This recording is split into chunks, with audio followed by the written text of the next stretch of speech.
erenler seyran edelim. Açıldı kapısı Seyyid Ali'nin, eksiğimizi bilip dara duralım. Himmeti ganidir Kızılderili'nin, Seyyid Ali'nin, Kızılderili'nin, Seyyid Ali'nin.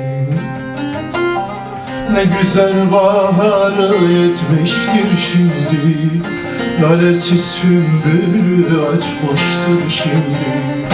Abdallar sema tutmuştur şimdi, himmeti ganidir Seyyid Ali'nin, Kızılderili'nin, Seyyid Ali'nin, Kızılderili'nin.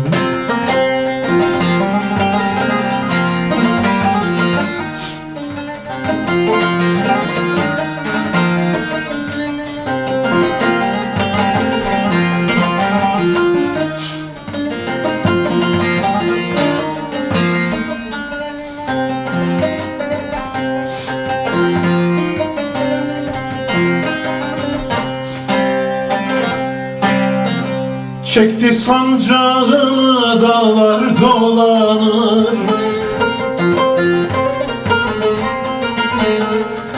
mümin olan canlar aşka bulanır.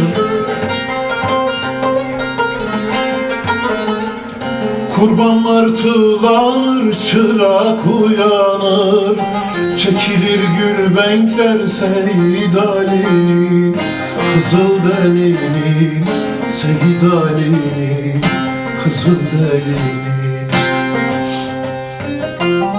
Baba İbrahim şehitler ayırır, kırkların ceminde o da beridir. Pirim cansız duvarları yürüdür, himmeti ganidir Kızılderili'nin, Seyyid Ali'nin, Kızılderili'nin, Seyyid Ali'nin.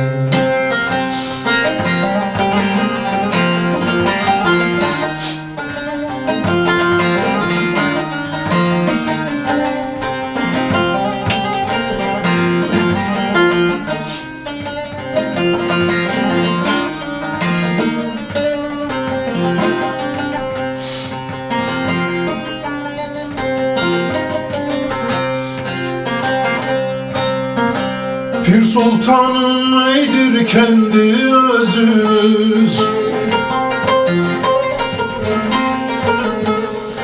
güzelce şahıma var niyazımız. Bir gün kara toprak örter üstümüz, himmeti ganidir Seyyid Ali'nin, Kızılderili'nin, Seyyid Ali'nin, Kızılderili'nin. Ne güzel bahar yetmiştir şimdi, lalesi sümbülü açmıştır şimdi. Abdallar sema tutmuştur şimdi, himmeti ganidir Seyyid Ali'nin, Kızılderili'nin, Seyyid Ali'nin, Kızılderili'nin.